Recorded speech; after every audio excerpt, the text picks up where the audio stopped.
Welcome to the South by East podcast, where we discuss culture, the scriptures, and everything in between and how they impact Southeast Topeka with your co-hosts, Jonathan Sublett and Braille Watson.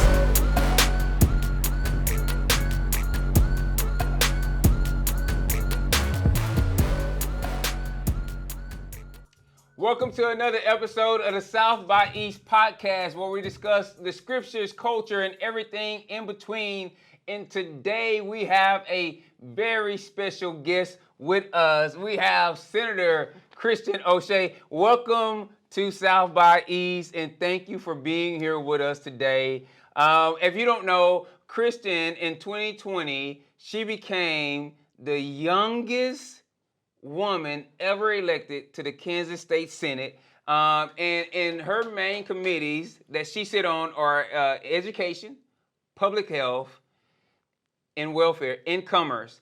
Christian is also a small business owner. That's where I first heard her. No, we met before then, but she's a small business owner, and she works as a trainer, coach, and a consultant for individuals and teams in the corporate, nonprofit, and government sectors to help them accelerate who they are and become the best at what they do. And so she's engaging and inspiring and speaking and helping them build on their strengths. She has a husband named Gabriel and a baby boy, new addition, Leland. Welcome, Kristen, to South by East. Thank you. So glad to be here today. I Thank appreciate you. the warm welcome. Thank you. And so, like I said, I met you before I was in Leadership Greater Topeka. But then I think before that I saw you on the TV in the gym, and that was the first time I heard of Christian O'Shea. And then I was like, okay. And one of my dear friends who was on the previous episode, Demetrius Herring, was like, oh yeah, you have to meet Kristen. And so we were like, yes, we need to connect. And then we met talking about some stuff in the community, but I was still like, okay. And you were like, who you are? You were really humble. And I was like, oh, she's really nice. That's what I was like, she is really nice. But then you came in to speak to our Leadership Greater Topeka class. And I was like, oh, she's more than nice. Like, she is nice, but she's nice with the skills. She's nice with the skills, right? And I was blown away. I was blown away. And it was this really cool thing that you poured into this class of leaders from around the city in that program. And I was like, man, I was glad I got to be a part of that and see you in your element. And so no wonder you're in the positions that you're in, because you're highly skilled at what you do. Thank you. You're welcome. And so given that, right, we're in the Midwest. We're in Topeka is kind of strange in that it's a capital city, but when people think of Kansas, they don't necessarily think of Topeka. They think of Kansas City. They think of, after that, they think of Wichita. Mm-hmm. And so a lot of times when you're in places like that, people can have kind of what they call the Kansas City dream, right? You're like, I'm gonna use this to get to this place or whatever. But from my conversations with you, you seem to have this true heart for the city of Topeka. With all your gifts and talents, what keeps you here? Mm-hmm. That's a great question. I love the people here. Yeah. I mean, everyone here is down to earth. I don't feel like I'm playing the Keeping Up with the Jones. I know that friends who live in the Kansas City area feel that when they're there.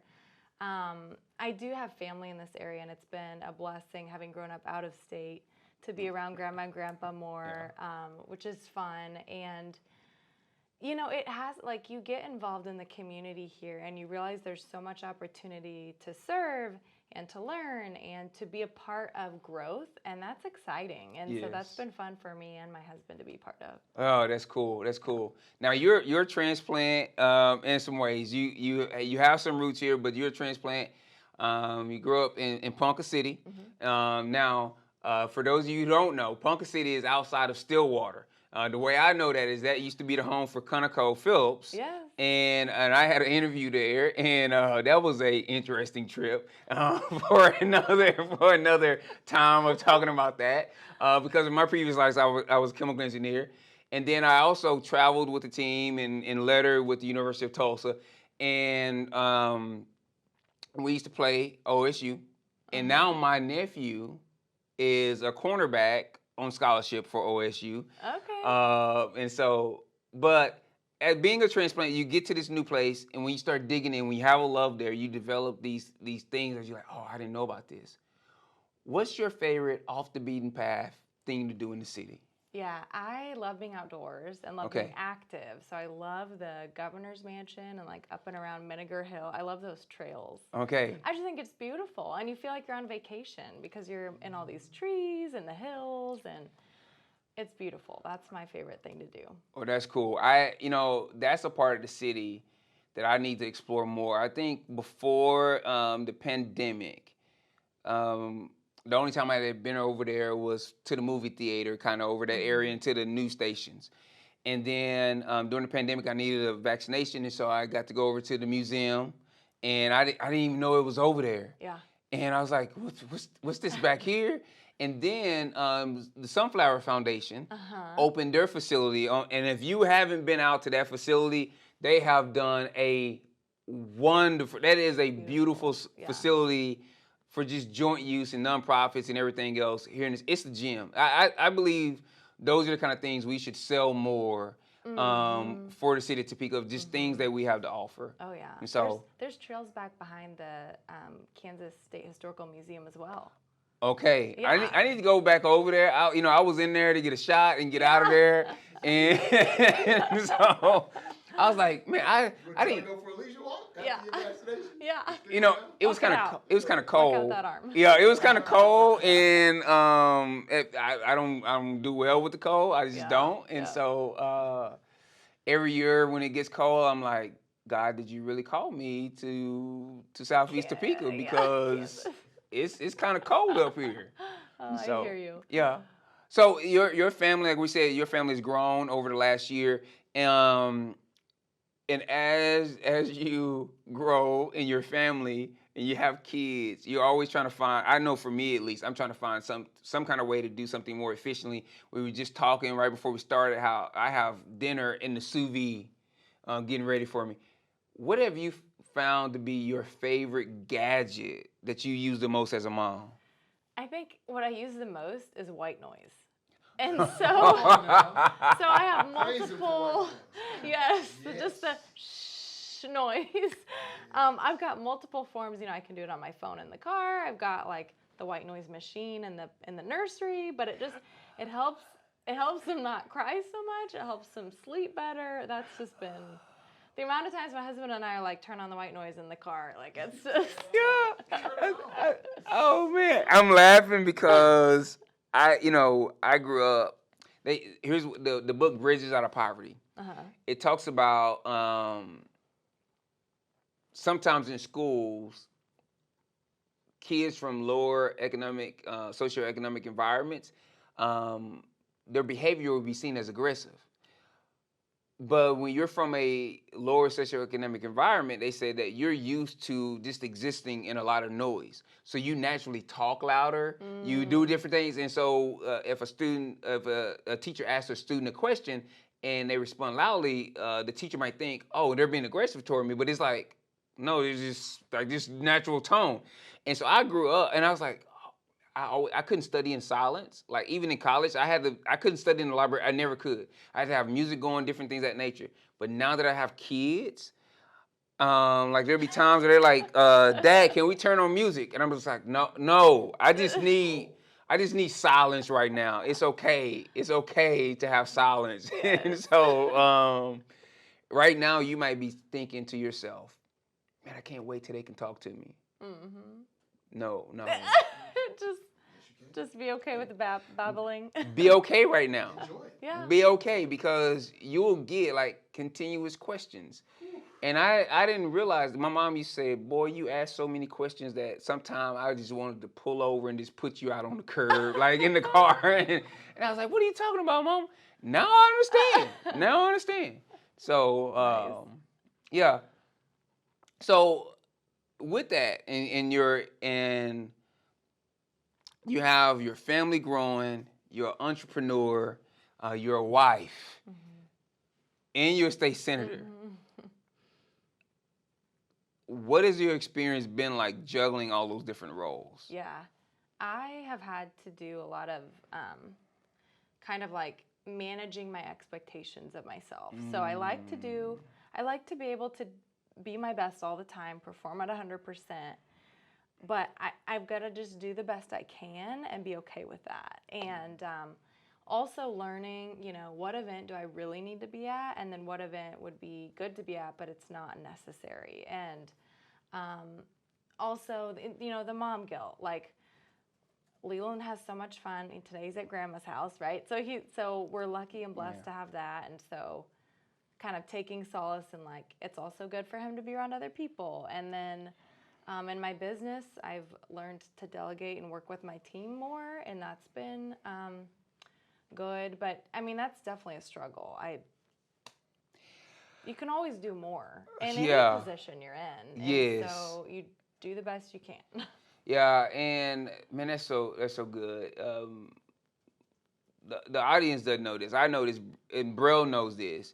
But a couple of months ago, last year I was chosen to be a Kansas Future Fellow in that inaugural class, and I only got to invite 5 people to the Futures Forum that we did at the end, and I invited you, and you came to support me.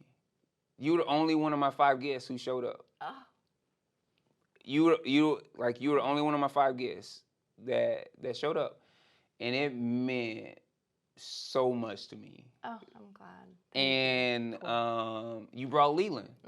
And when you asked, hey, can I bring Leland? And I was like, of course you can. And I'm like, we're supposed to be determining solutions for families, and this is a real situation. You have a working mom, and so if we can't make space for that in this environment, then where do we make space for that? And I was appreciative of you showing up, because I believe the way you show people that you care about them is by showing up. And with your family, with your kids, is by showing up, right? And just what you said with juggling those things, a lot of times you have to decide, right? One of my books that I read that really made this deep impact on me was this book by Andy Stanley called Choosing to Cheat. And he says that you're going to cheat someone, but you got to choose who you're going to cheat. And he's like, the one place you can't be replaced is with your family. And so it's like those concentric circles and choosing who to cheat. And I, like, as a leader, as someone who has started things, I understand that pressure and that feel of just saying, like, I can't be at this because I'm about to choose who to cheat. And right now it's not going to be my family, or it's not going to be my team. Yeah, I like that. Choose to cheat. Yeah. And I'm just like, I got to choose who I'm going to cheat. And if this person or this group thinks less of me, it's okay, because as Brene Brown says, the people on my 1-inch squad, she says, the only people whose opinions should really matter are the names you carry on a 1-inch by 1-inch piece of paper that you keep in your wallet. Oh, nice. And I want to write as small as possible, because I tend to, and so, and it's like remembering that, because when you're a leader, you can take everything to heart. Yes. And when you feel like you didn't, you're like, man, then you just realize I can, and this is what leads to like our next question about why did you run for office? So all that, choosing which spaces you're going to be in, and then those expectations that come, why did you run for office? Yeah, I when the pandemic hit, my business had been going really well. I was really enjoying kind of this community that I was building around other small business owners. So then you have to know a little bit of my history. I had been some community development work, which I really enjoyed. I kind of see politics similar. And then before that, and kind of my passion, I guess you could say, going into college was working with older adults and elderly. And so I worked with some nursing homes. And so when I saw the way the pandemic kind of disproportionately affected small businesses, and then when I saw the elderly people visiting with their loved ones with a screen in between them,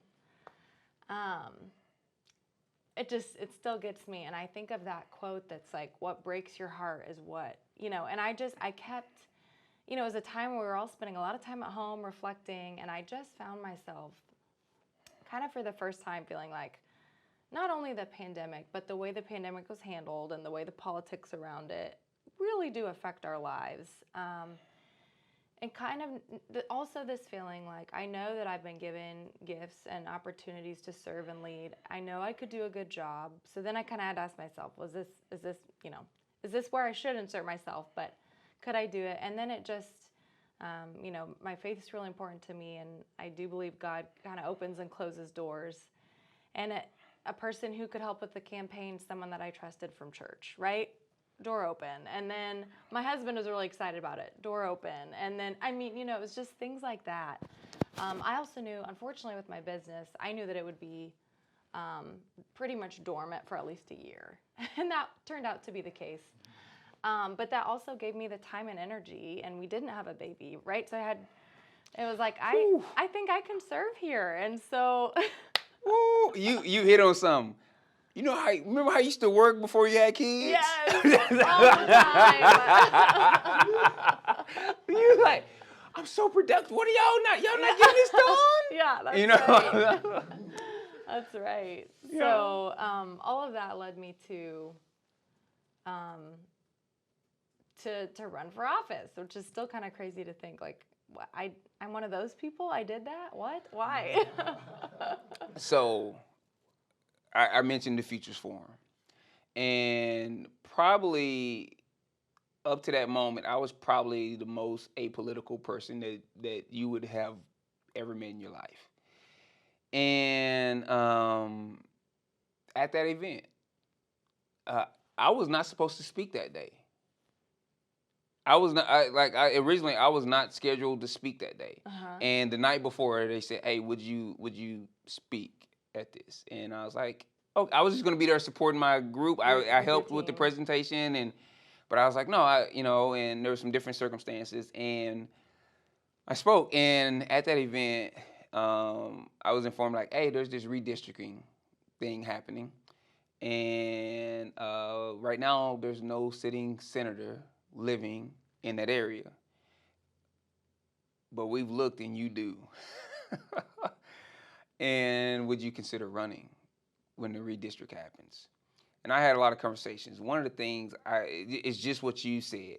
One of the things I thought about that I haven't told anyone that I considered was getting to work with you. Oh, wow. Thank you. And it's for a lot of the same reasons that you said with the nursing home stuff. It's, I saw this as an opportunity. I said, if I get elected, one of the things I want to do is to be able to sit down with Kristen and with Senator Kluse and show how we may sit in different political parties or whatever else, but we're going to work together for the good of Topeka, and we're going to show the rest of the state how it's done, and we're going to show the rest of the country how you don't have to align on every single matter. Right. To work for the good of those that you love, that you feel called to. And I just feel like there has to be an example that starts somewhere. And I feel like one of the things that's really lacking is an example that people can look to where they start believing that it's possible. I think right now, a lot of people are giving up on the ideals that led to the foundation and the start of our country. Right. Because they were wondering if it was just this pipe dream rather than something that can become a vision and a goal. So, and that's what I'm hoping out of some of this. And so that became a part of my reasoning for saying yes. And so we'll see. I mean, right now I have no idea what I'm doing with any of that, and so we're. So you are gonna run for the I'm gonna run. Senate. Okay. I'm gonna nice. run and hopefully be representing Senate District 19. Yeah. And so we have a little time to figure out what that all means. Yes.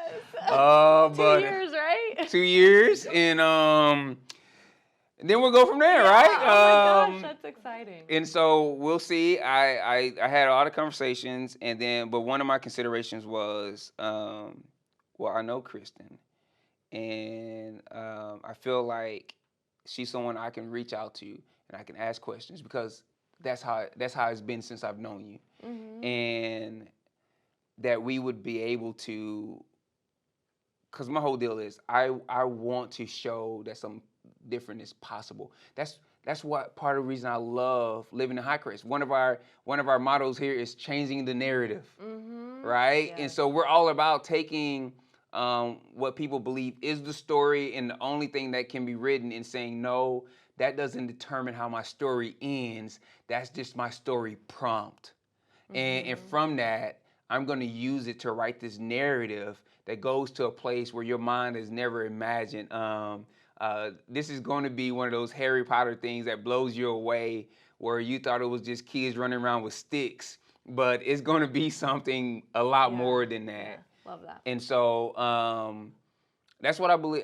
That's what I'm believing in this. And so, but like you, I love what I do, and I do community development stuff. I'm a pastor, but before that, I am a husband and then a father.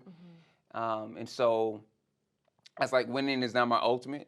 And so my identity is not built around that. Right. And so I think I'm hoping that is some things that are healthy as a part of the process in this, and being able to be fulfilled and not look to whatever this is as a fulfillment. So yeah. Right. So awesome. Good stuff. We're going to take a quick break, and then we're going to come back and continue having some conversation with our friend Senator O'Shea. All right. Are you interested in podcasting, audio, or visual media, and just don't know how to get started or take your content to the next level? Then Studio 104 was built just for you. A fully functioning audio-visual podcast studio, industry-level equipment, and an affordable price to help you make that album you always wanted, start that podcast, or even share the story of how your business is impacting the community. Book your session along with a free consultation today at www.fellowshiphighcrest.com/studio104. Welcome back to the South by East podcast, where we have our guest, Senator O'Shea. Hey, you got to put a handle on that thing and respect what she does for us. As we were discussing, I didn't get introduced to the game of golf other than putt-putt.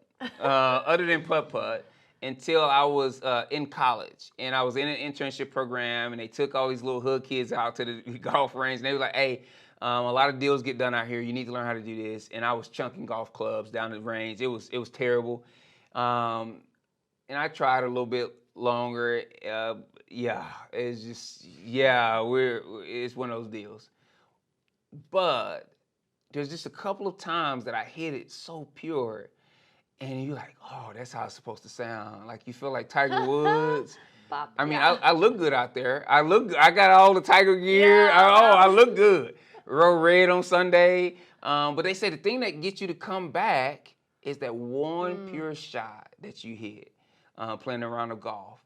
If being in a session of Congress is a round of golf, what's the one pure shot from this last session that makes you want to come back? And I asked that because of what you brought up with just going into the pandemic, and every area was stressed in the pandemic. And one of the things I said out of the pandemic was, I used to think I wanted to run for school board, and the pandemic made me say, never do I want to do that. Right. So with that being the case, and things are extreme as they are right now, what was the pure shot from last session that makes you want to do this again?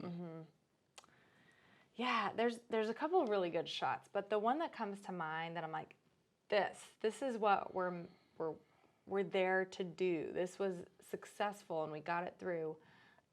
There's, as you know, there's a shortage of workforce everywhere, but specifically within healthcare. Well, the CNA, Certified Nurse training, most people have to be CNA before they can be any other kind of nurse or doctor or healthcare.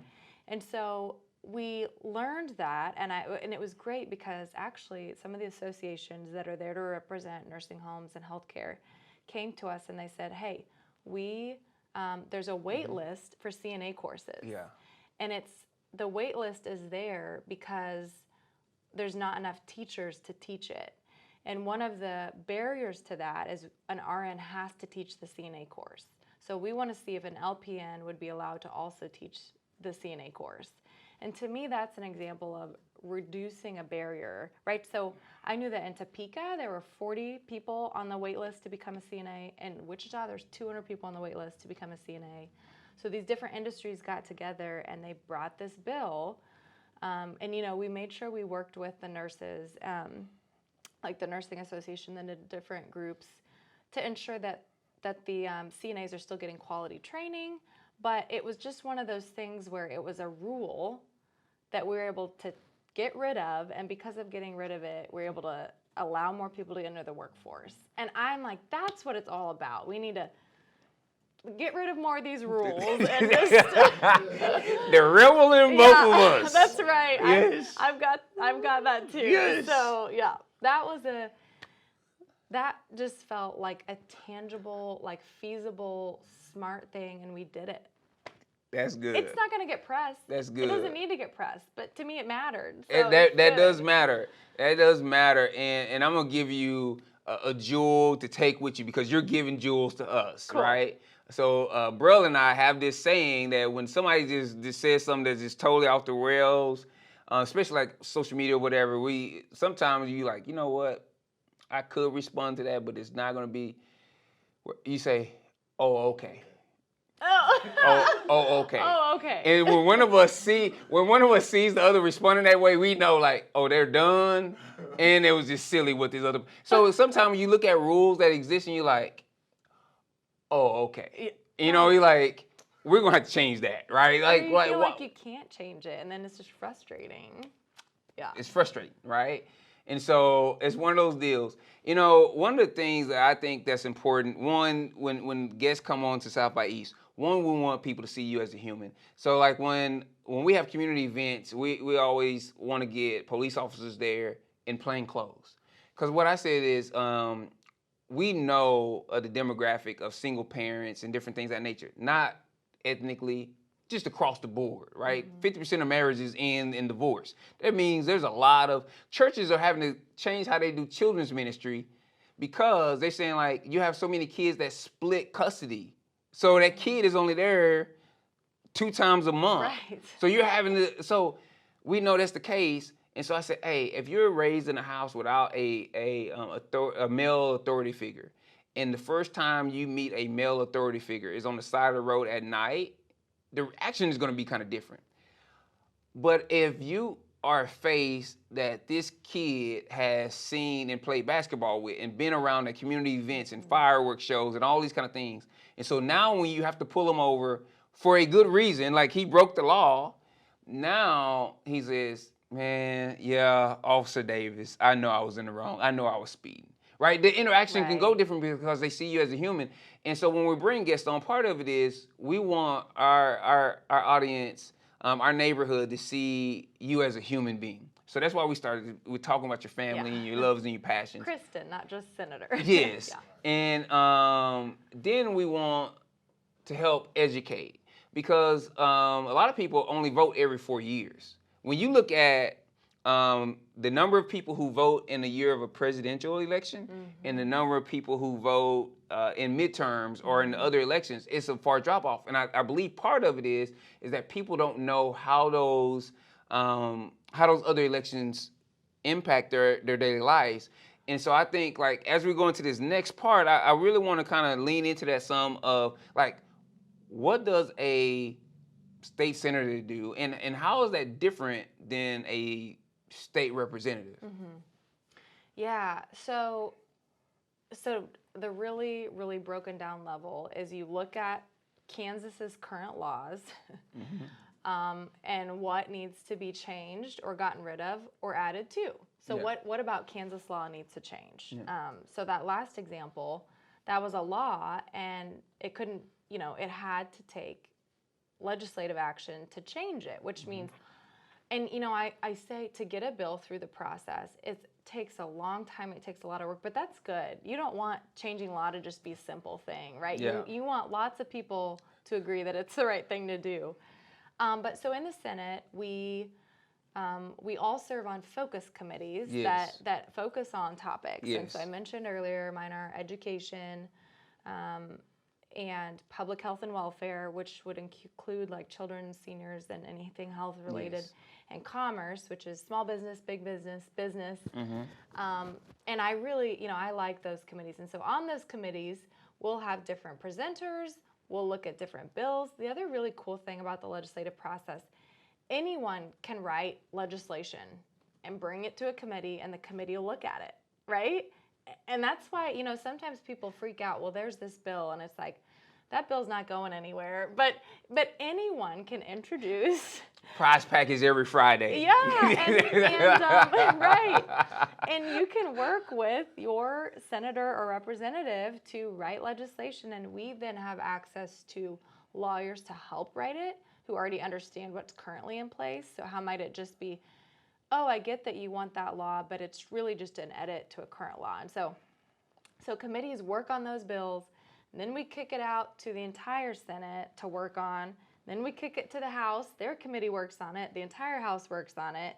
Then it goes to like a joint thing. Then it goes to the governor, right? So it's just this big, long process. Yeah. But it is meant to be really diligent in the process. And so I really like asking good, hard questions because there's a lot of topics out there. We also have access to legislative research. So if you as a constituent ask me something about your property taxes, I can ask legislative research to look into it for me, which that is really golden. And I try to encourage constituents and people to take advantage of that. If there's something you're confused about, please send me an email because I have like access to a team who can help, which has been really cool. But in the Senate, there's 40 of us. Yeah.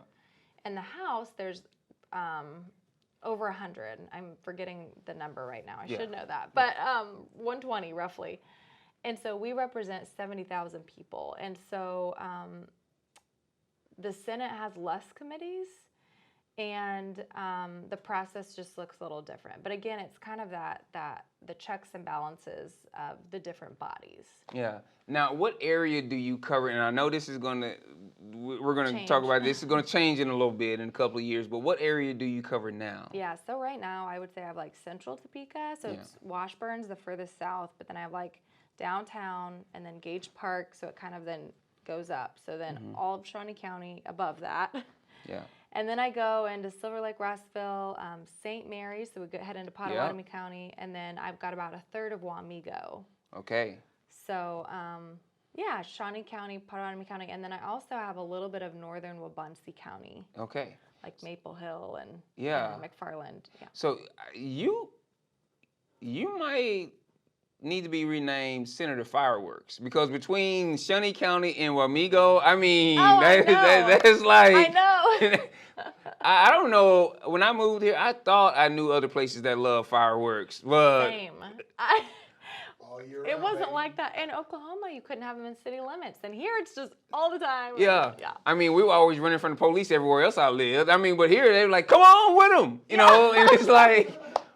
Oh, okay, we can do this and not look out for the police. You know what I mean? Like, right. Yeah, and I will say, Boomtown, USA in Wamego has the best fireworks show I've ever seen. I'm gonna challenge that because you haven't been out to the summer fireworks extravaganza yet. That happens right here in Southeast Topeka, right here at Avondale East. Okay, I'm coming next year. Hey, we had over 1,000 people here this year. Nice. Yes, food trucks, the whole nine. and it is a wonderful time. So I've heard that Wauwego puts it down, but I think that Highcrest is the best neighborhood this side of New Jerusalem. Well informed. So you say you're on education, public health and welfare, and commerce. Now, were you appointed to those, or do you get to choose which committees you're going to be on? So our Senate leadership, so president, vice president, majority leader, choose what committees you're on. So I got to make suggestions, and I was lucky, and I got the ones that I wanted. Okay. So that was great. But they put you on your committees. They have a lot of power. They put you on your committees. They give you your parking spot, your office, and also determine what bills do and don't make it to the floor. So there's a lot going there. I should also mention there are what we call off-session committees, and so those meet over the summer. So joint child welfare is one that I'm on, juvenile justice. We toured some of the different prisons last year, which was really interesting. IT, looking at IT, and then a senior care task force is one that I'm on. So that's interesting because you kind of drill down into a certain subject, which is good. You want time to really kind of wrap your mind around some of these big topics. Yeah. And you find out they're a lot more complicated than the bylines that you get. And so one of my friends, Brian Trias, who's one of my bosses here in the past, very recently, my last boss, and he said, Jonathan, every solution creates another problem. And I teach that to my team. Every solution creates another problem. And it helps prepare you for that. And so you have to start thinking like, okay, we're going to put this in place, and what are the problems that are going to be created from this? And so let's go ahead and start working on those problems. So, and then just knowing how complicated it is. No easy answers. And I think that's, we live in a world that wants nice, easy, packaged answers, and it just doesn't work like that. I'm an adoptive father, and I wish I could tell you it was easy, and often I'm at my very end and find myself totally incapable. And my wife, who's a therapist, will probably tell you the same. Like, she's like, oh yeah, we're doing therapy, and at home we're like, yeah, right. Yeah. And so it's one of those deals. So how do, like, the committees that you serve on, how do they impact the everyday Kansan lives? Like the lives of everyday Kansans? Ooh, that's a great question. I think about, so something that I worked on in health, which was really special to me this year. I had a constituent come to me who's deaf, hard of hearing, and when she was looking through Kansas law, it was still using hearing impaired, which hasn't been used for 20 years, and really even the deaf agencies here don't use it, but we hadn't updated it in law, and it mattered to her a lot. And so we worked with the revisers and we changed it, and it was so neat because she sat with me. You know, we got it in the Senate committee. She walked through that entire process with me, and she a couple times like this has just tried my patience, but it was really neat to see. You know, she's an everyday Kansan who got involved in the process and then got to see it happen, and I felt really neat getting to kind of walk alongside her. She kept thinking that I knew what I was doing, and it was more like we're learning together, right? Like it really did feel like we need each other for this process, right? Like she knew the topic, I knew the process, so we walked along together, and I think that that's a really cool example. I also think about, we had in commerce, we had a couple that came from kind of southeast Kansas. They live right by the border. Well, guess what? Missouri gets to, we think Kansas is big on fireworks, but Missouri gets to sell them even more often. And so they've been really successful. They had a couple of different tent businesses for fireworks. But Missouri could open up their tents sooner. And they could open up during New Year's.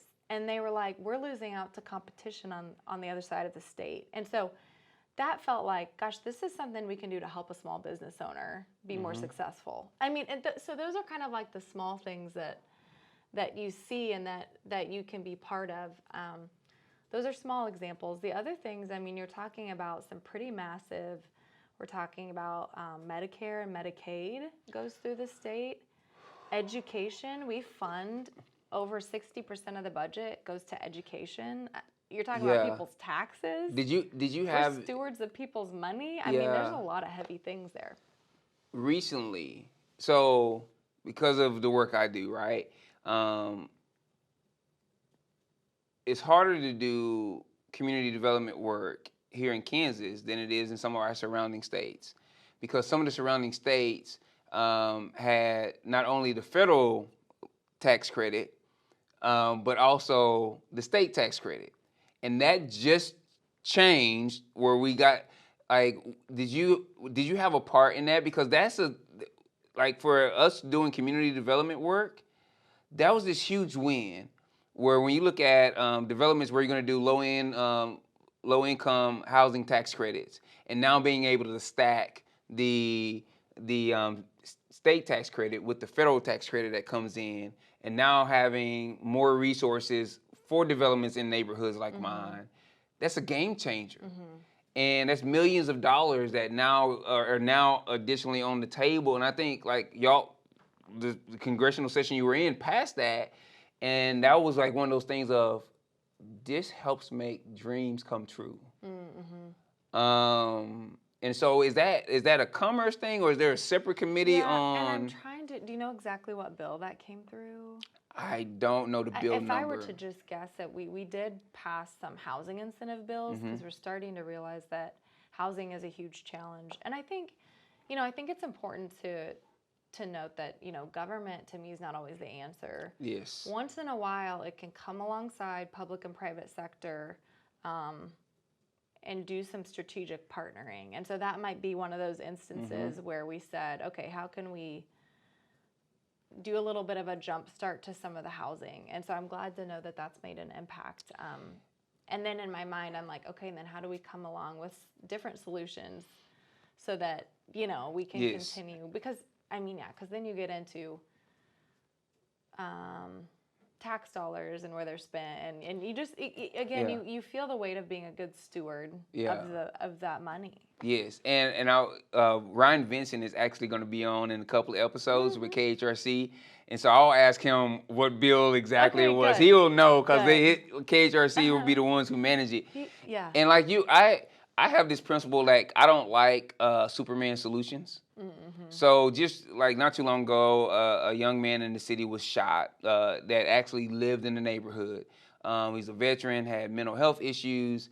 And so one of the things I beat the drum, I have a semicolon on my wrist, right? I have my own mental health story. And one of the things I beat the drum on is there's a difference between availability and access. And then I said, not only do we need to close those, but I said, there's how do we help our friends and our neighbors know how to connect their loved ones who need help to the available and accessible resources. I was lucky enough that my wife is a therapist, so that when I hit my critical moment, I can lean on my wife, and my wife knew how to access the resources that I needed. But not everyone has that.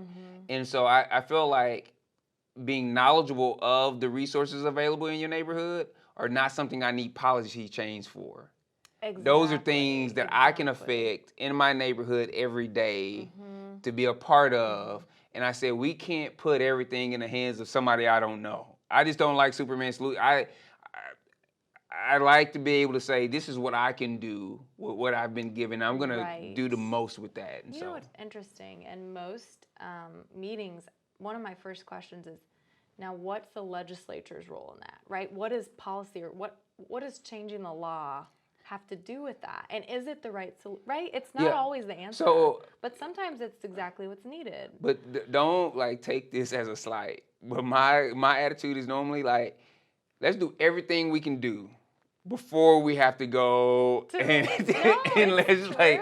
No, like, I'm like, hey, have we exhausted all of our options to just get this done? Because one, I know how long the process is. Yeah, it's gonna take a long time. Right? Yeah. And a lot of people talk fast and move slow. Yeah. And so, and I just think, I've just seen the higher you get, sometimes it seems like you meet to meet. And I'm like, no, we meet to make decisions. Right. And to communicate, but we don't meet to brainstorm. Right? We don't. So, we're ready for action. Yes. And because of that, right, is one of those deals where I'm like, what can we do right here? What do we have? Mm-hmm. What do we know? And have we exhausted all the good solutions with the information, with the resources that we have? So I totally I agree with you on that.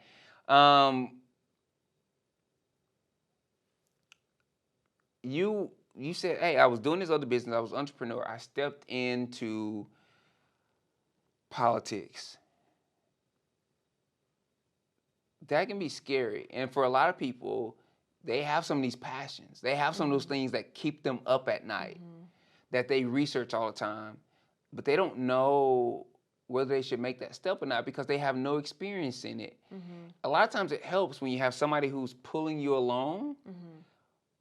Was there someone that when you made this step that has been that kind of person that says, hey, Kristen, come on, I'm going to show you the ropes. I'm going to teach you some of the different things that help you get the right set of eyes so that you can ask the right questions and do the most effective job in this role?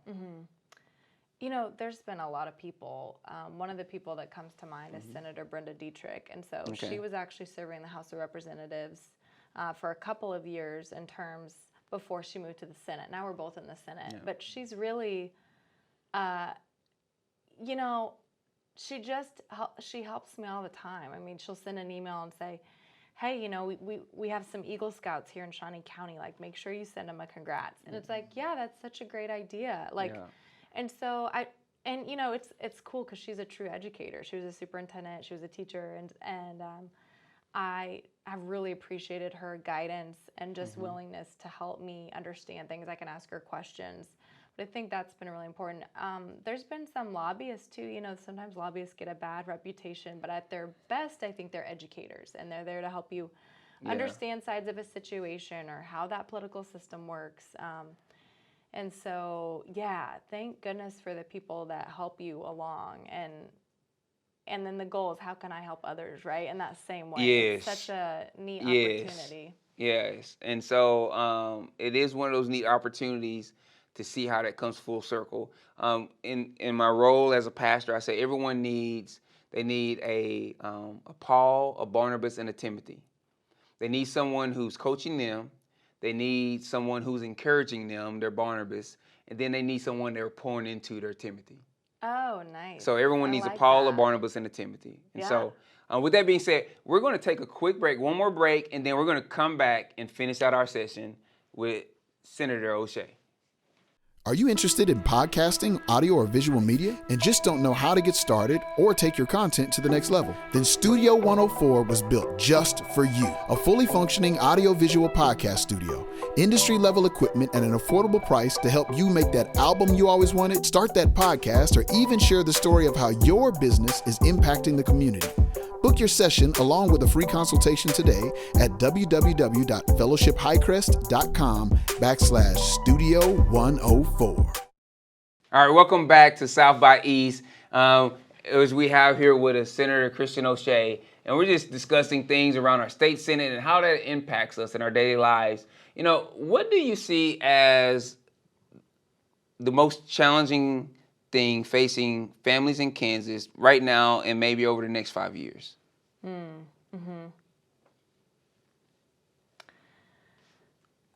There's so many things, and I think in different areas it's different.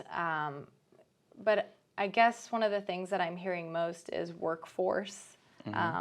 Workforce, which is then also spilling into childcare, and it might be the stage of life I'm in, right? No, baby, it's the truth. But yes. childcare, I'm hearing a lot of, and childcare is the reason some people are leaving the workforce. And then it's how do you pay for it? And then it's how do we keep our doors open? And so that is just interesting. And I was recently talking to actually the candidate for Lieutenant Governor, Katie Sawyer, and she did a trip around Kansas looking for what are some solutions to childcare, because I feel like childcare and workforce are things that I keep hearing are issues, but I challenge people. I'm like, I'm not hearing solutions. What are some solutions? So here's the deal. Like, I tell people this all the time. The city of Topeka is doing a wonderful job with the Greater Topeka Partnership, bringing all these companies in. And they're saying like, but we can't get workers. Well, when you want to start with those companies, they want to start you on second and third shift. So one, there's a problem with transportation and infrastructure in my neighborhood where our bus system doesn't run south further than 37, the edge of my neighborhood, so we can't even get to the jobs. But if we could get there, if you start at second and third shift, but you don't have any second and third shift childcare available in the city like other cities do. And they say, well, you can get a family member to keep. And I say, well, me and my wife moved in from out of state with 3 kids when we have no family here. Right. So not everyone has that available, where there's other places that have second and third shift childcare.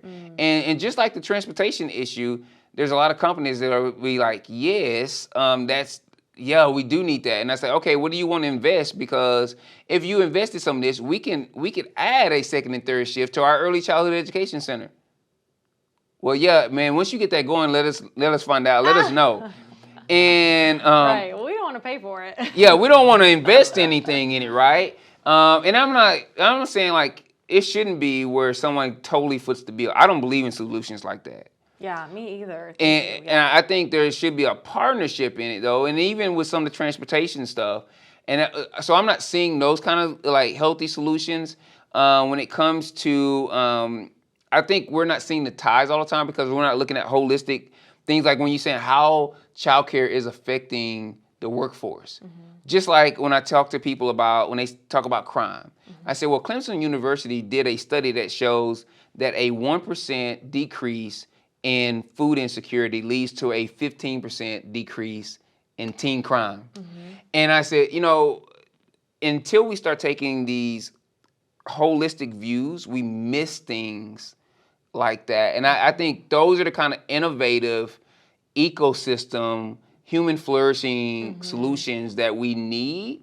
And until we get to that point where we start partnering across sectors, I think we're going to keep seeing this. Like one of the things I see is, I said, if we don't do something soon, there's going to be more non-Kansans than Kansans that own parts of Kansas. And so when you look at some of the counties out in rural Kansas, and you would think, Jonathan, why do you even have concern about this? Because it affects us, because the same thing that's happening in rural Kansas is happening in neighborhoods like Highcrest, where you have 80%, 85% renters. And a lot of the landlords not living in the state or in the city, right? And people are surprised when they hear that Bill Gates is the largest owner of farmland in America. Right? And so when you think about that, and I'm like, hey, is Bill Gates gonna come own all of Kansas? Because we're not doing things that lead to the solutions that rural Kansas needs, and the same kind of partnerships they need in rural Kansas, we need in inner city Topeka. And so I just see, like, I think too many of us think that our problems are unique to us. I think that's the larger problem than anything. I think you see that in our elections. I think that's why we're getting more polarized, and we don't work together. We don't work through our differences, and we have forgotten our social responsibility to one another. And so we're coming apart. Yeah. And so the idea of community and that we all have more in common than we have a different. I like that. Yeah. And I'm really a free agent right now because I used to claim Texas. But, between ERCOT and some things going on down there, like I'm just I'm a free agent, so I'm trying to see, and yeah. So we want you to claim Kansas. Right? Yes, I mean, yeah. So one of the things I look at, and this goes into one of your committees. They said the average kid right now, African American kid in Highcrest, at the age of 35, is going to make $19,000 a year. And the average Hispanic kid is going to make $22,000 to $26,000 a year. That means they grew up in poverty, they're going to live in poverty as adults, and likely their kids are going to grow up in poverty. How do we break that cycle? Mm-hmm. I mean, it's a huge question, right? Yeah. And I would be interested in, you emailed me these questions. I'm like, that's one that I want to know your ideas for, obviously. But I think something that we're doing currently isn't working. Mm-hmm. And so what does it look like to do that differently? I am a big believer that we often think that change comes from all these different places, but I think a lot of it starts in a healthy family unit. And family doesn't need to be always mom and dad, right? It could be aunt and uncle or adoptive parents or whatever, but just healthy families that take care of each other. And So here's the deal. A lot of times when I get in groups, and you get in groups like Leadership Great Topeka, you get in different groups, and people say, well, we want to do something good for kids. And because kids are nice and cute and cuddly, and you can play with them, and then you can send them home. I used to love being an uncle before I was a dad myself, because then you can send them home. Yeah. That was the best part, boy. You like, whoo, y'all getting on my nerve. Go home to the house. But then I said, you know what? The approach we take here from a church side, we say we are not the primary disciplers. The parents are. So we want to do as much as we can to equip our parents. So like, at our parents' meeting coming up in September, we're bringing in a therapist to talk to parents about all the anxiety that we're seeing in teens and in our kids, and how them as parents can walk beside their kid as they experience that, right? And I said, we do that because that we might get that kid for maybe an hour on Sunday and an hour on Thursday night, but that parent is with that kid a lot more. The reason we invest so much in our local Topeka public schools is because while we might get that kid for an hour on Sunday and an hour on Thursday night, that teacher, that janitor, that principal gets that kid for 40 hours a week? Mm-hmm. And so they can have a greater influence on that kid. And so we're saying we're always trying to look at how to maximize our resources and our investment into that kid's life by equipping and supporting the people. I'm gonna tell you what, it grieves my heart that so many teachers are putting out Amazon smile lists to get the things they need to teach. We do a thing, there's a lot of people that do back to school bashes for the kids. We pulled out of that, and we do in January a teacher supply drive, and we host an event where teachers can come and get supplies they need for their class, and they get refreshments, and we have a party just for them. And it grieves my heart that our educators, for the normal thing, not for a special program they're doing in their class, but for the normal things they need to do to educate our kids, they're having to put out Amazon smile lists. Mm-hmm. How did we get here? Yeah. My teachers growing up never put out Amazon smile lists. Right. And so you're asking a teacher that's in a Title I school that has a high A score environment to now totally resource and supply their classrooms on top of that. Come on. Right. And then when you think about, I said, okay, if you're a parent, 11% of the people living within a 10-minute drive radius of us don't have any kind of insurance. And now there's a higher amount of people living below the poverty line, but they don't take any benefits. And I know this, my first debt was medical debt. Mm-hmm. My first debt in the world was medical debt. I'm debt free now, but my first debt was medical debt. And so when you don't have medical insurance, every sickness turns into a crisis. Mm-hmm. So I was like, hey, to support, if we want to do something for kids, why don't we go over to Grace Med or somewhere like that? We start a fund that helps provide single parents with insurance through Grace Med, so that now every medical emergency doesn't turn into a crisis, because that's going to affect the emotional and mental health of that parent as they try to be the best parent for that kid. And now there's more stability in that home, and that's going to long-term impact that kid. And they were like, well, we don't know if we want to do that because we don't know what's going to happen. We rather go in and do this pizza party for this kid. Yeah. We rather go and do this pizza party at this classroom or give out these backpacks at the beginning. And I'm like, I call them the one-hit wonders, but it doesn't change anything. It doesn't change anything, right? And I'm like, it makes you feel good. It gives you some pictures.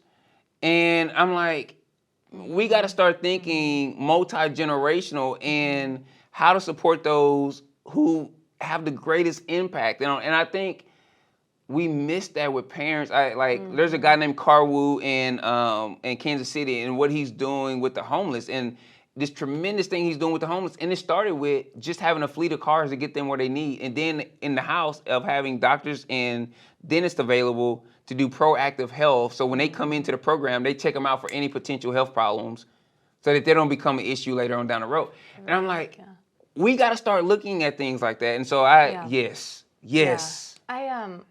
I've often thought if you want to solve crime, teen pregnancy, all the challenges, it starts in the family unit. But I also have struggled with how do you teach a parent to be a better parent? They have to be open, right? And how do you get in there and like, okay, a healthy family unit, a functioning and that goes for any family and any zip code. I mean, every family could be strengthened in terms of the relationships, the parenting skills, but I've struggled with how do you do that? And so I'm encouraged to know you're working on it here. I think every parent wants to be a great parent. Yeah. And I think every parent is parenting to their no, let me take that back. I think 95% of parents are parenting to their absolute capacity. Yes. Right? So how do we increase the capacity? If I didn't have to worry about all these stray medical bills, if I had a living wage job where, if my job didn't functionally divorce me, where my husband is having to work third shift and I have to work second shift so we can cover childcare. Functional divorce, I haven't heard of that. Yes, because there's some companies around here that do that, right? We don't have childcare, so one of us is going to work second shift and one's going to work third shift. And so how do you think that kid is going to view your plant when you have functionally divorced their parents? They're not going to ever want to work for you, and they're going to have a bad view of this industry as a whole because they never saw their parents. Right. And so I think we have to start thinking of solutions like we do need childcare because this is going to help this parent more. And having transportation, right? If I'm spending 2 hours on a bus or 3 or 4 hours on a bus every day, that's 4 hours I can't spend with my kid every day. Right. So it's going to be hard for me to have capacity to go work 8, 9, 10, 12 hours, ride the bus for 4 hours, then come home and help with homework. Mm-hmm. There's going to be, I don't have the capacity. Right. If I got to go sit in an emergency room for 6 hours, whenever we get a cold, instead of going to the primary care physician or urgent care, I was sick last weekend. I went to Brewster Place Urgent Care after 5. I was seen by the nurse practitioner. I was at Walgreens before 6, before it closed. The pharmacy closed. I had my prescription. Went and got food from Soulfire down the street and was back home in a little bit over an hour. Yeah. And then you could move on to other things. Got laundry done because my wife is out of town. Yeah. Got other errands done around the house.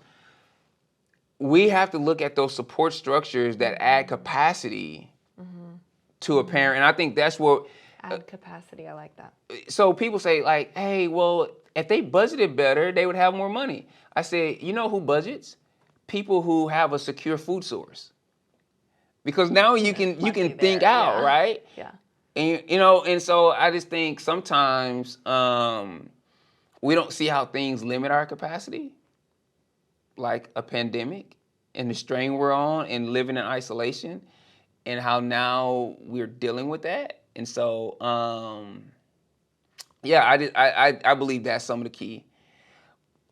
We do have a large percentage of the single parents. And with you being a working mom, what kind of solutions do we look at from a state level or a legislative level they may help the working parent? Mm-hmm.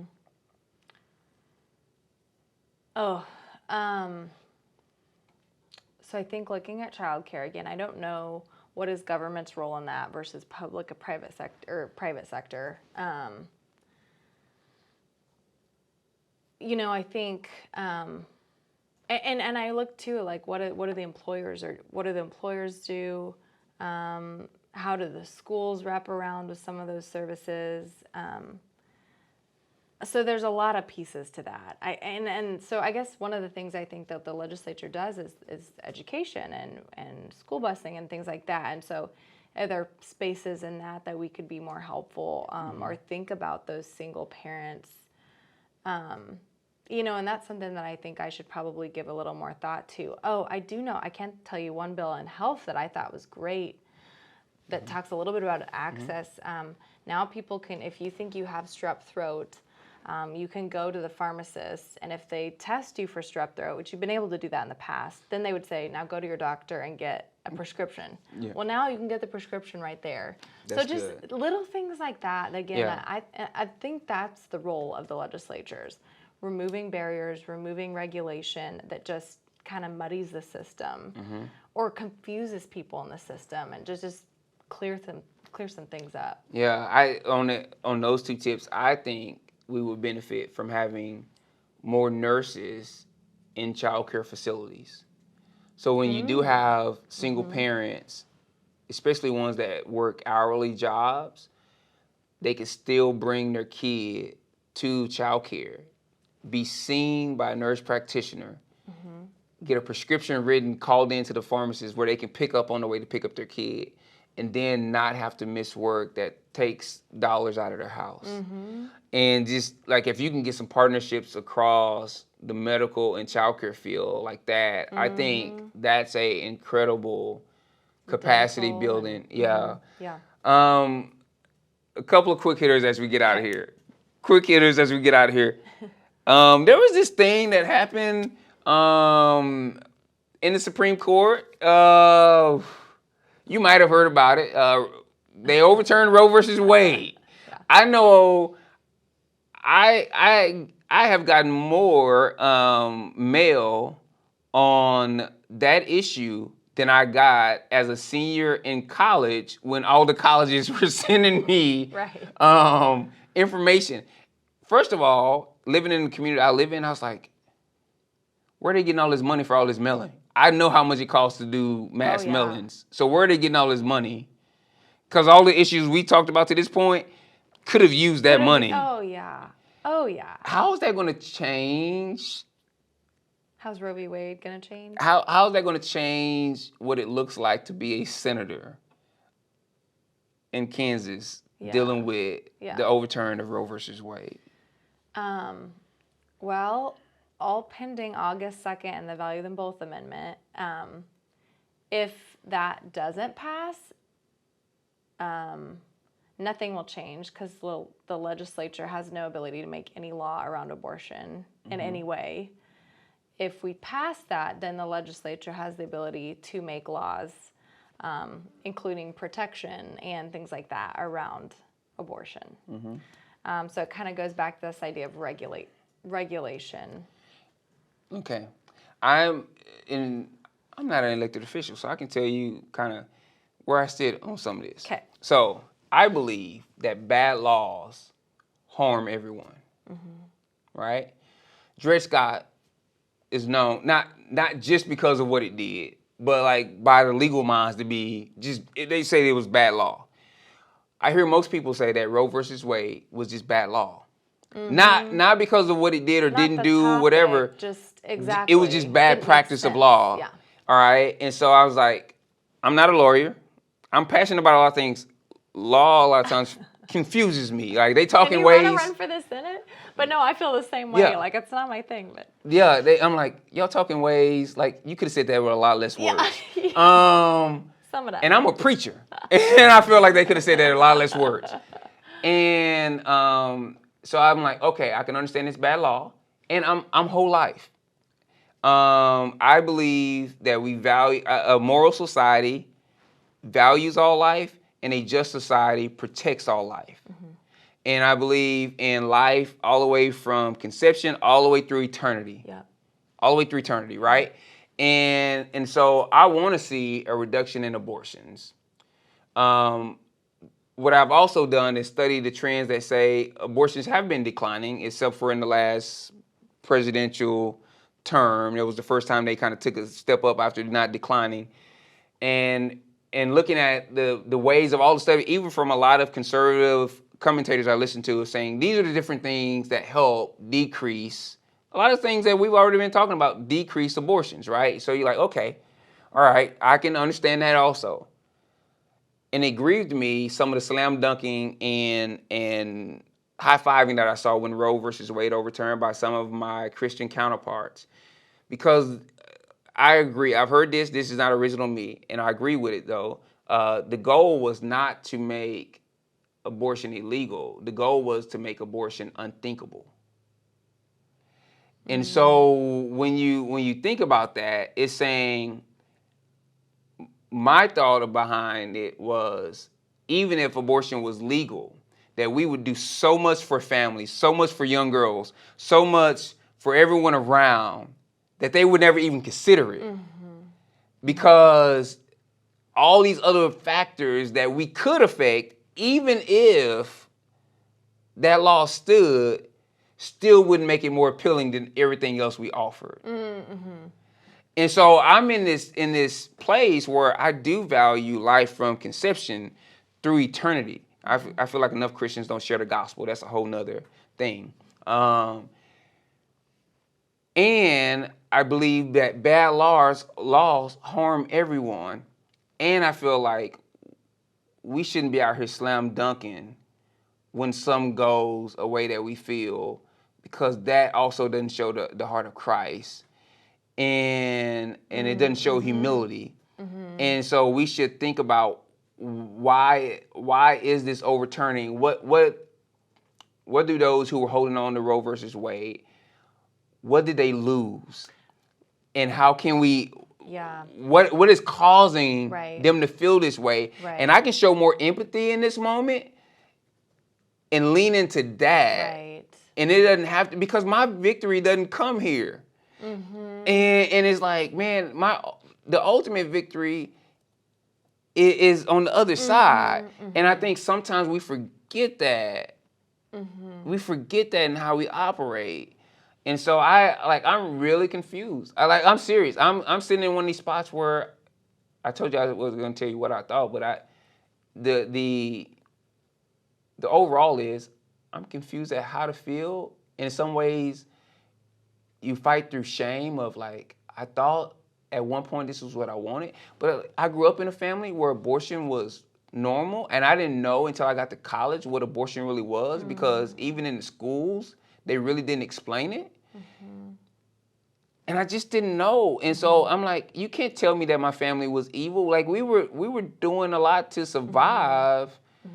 And there was a lot of other circumstances around it that didn't understand. And if I didn't know, I graduated number 11 out of 607 kids in my class. And if I didn't understand what abortion was, how many other people do you think not understand what abortion is? I feel like this goes back to the topic of what is the role of legislature? What is the role of law? Because if the goal is less abortions and more valuing of life, right? More people appreciating life from conception, like you said, all the way through, is the law going to really make more people value that?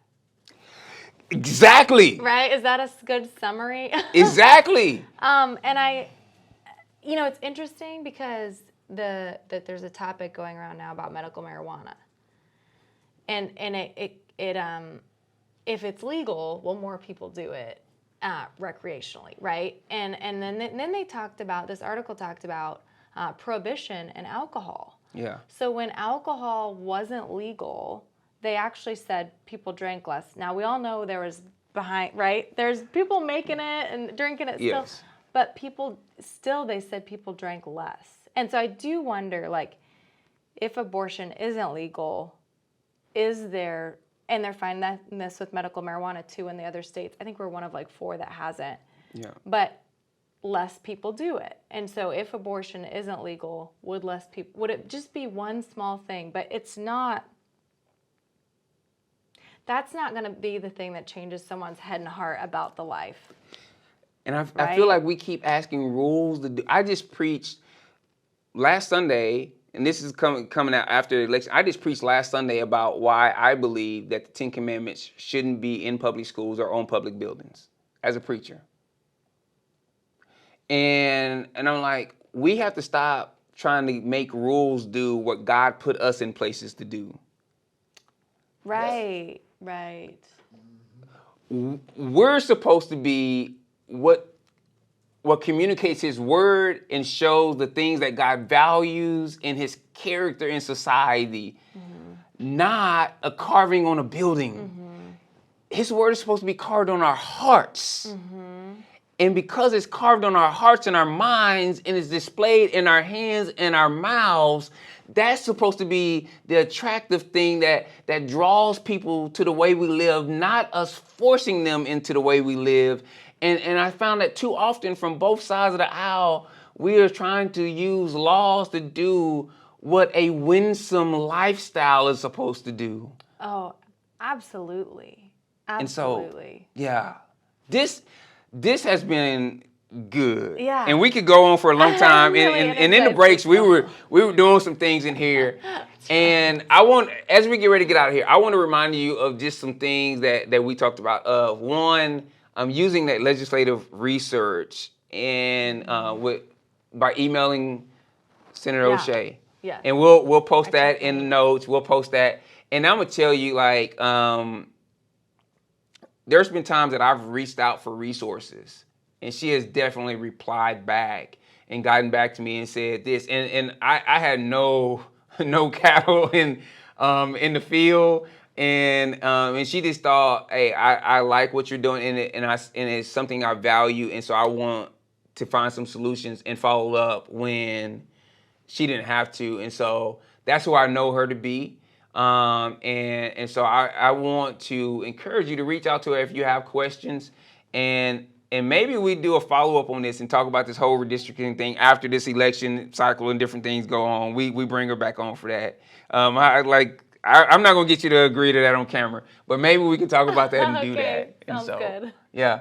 Well, Kristen, thank you. Thank you so much for being on today. Yes. Yes. Thank y'all for joining us once again on another episode of South by East. Take care. Thank you for tuning into the South by East podcast, where we meet you at the intersection of culture and community. If you enjoy the content and want to help us keep the wheels turning, please rate and review us on your podcast app. For more information on resources shared, check the show notes, and we'll see you at the next intersection. We out.